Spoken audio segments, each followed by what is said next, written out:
தவேகாவில் பிரச்சார கூட்ட ஏற்பாடுகள் உள்ளிட்டவற்றுக்காக உருவாக்கப்பட்ட தொண்டர் அணியின் ஆலோசனைக் கூட்டம் சென்னை பனையூர் தலைமை அலுவலகத்தில் நடைபெற்று வருகிறது.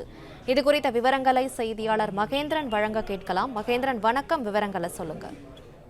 தமிழக வெற்றி கழக தலைவர் விஜயின் தேர்தல் பிரச்சார சுற்றுப்பயணங்களின் போது பாதுகாப்பு பணிகளை மேற்கொள்வதற்காக தொண்டரணி என்ற ஒரு அணி உருவாக்கப்பட்டிருக்கிறது.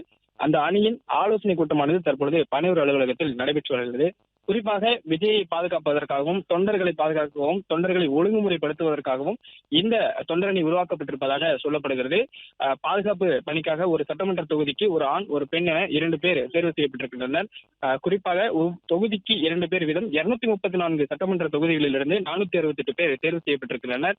மேலும் பல நிர்வாகிகள் இதில் சேர்க்கப்படலாம் என்று சொல்லப்பட்டிருக்கிறது. தொண்டரணியில் தேர்வு செய்யப்பட்டவர்கள் விஜய் பிரச்சாரம் செய்யக்கூடிய இடங்களில் எல்லாம் சென்று பாதுகாப்பு பணிக்காக ஈடுபடுவார்கள் என்று சொல்லப்பட்டிருக்கிறது. இவர்களுக்கு கட்சி தலைமை அலுவலகத்தில் தற்பொழுது ஆலோசனை கூட்டமானது நடைபெற்று வருகிறது. விஜயின் தேர்தல் பிரச்சார சுற்றுப்பயணத்தின் போது எவ்வாறு பணிகளை மேற்கொள்ள வேண்டும், பாதுகாப்பு பணிகளை எவ்வாறு மேற்கொள்ள வேண்டும் உள்ளிட்ட பல்வேறு ஆலோசனைகள் தலைமை கழகத்தின் சார்பில் முக்கிய நிர்வாகிகள் வழங்க இருக்கின்றனர். குறிப்பாக இந்த கூட்டத்தில் பொதுச் செயலாளர் ஆனந்த், ஆதவ் அர்ஜுனா உள்ளிட்ட அருண்ராஜ் உள்ளிட்டோர் கலந்து கொண்டிருக்கின்றனர்.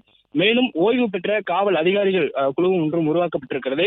அவர்களும் அந்த பாதுகாப்பு பணிகளை எவ்வாறு மேற்கொள்வது குறித்து தொண்டர் அணியினருக்கு முக்கிய ஆலோசனைகளை வழங்குவார்கள் என்று சொல்லப்பட்டிருக்கிறது. அவர்களும் இன்றைய ஆலோசனை கூட்டத்தில் பங்கேற்றிருக்கின்றனர்.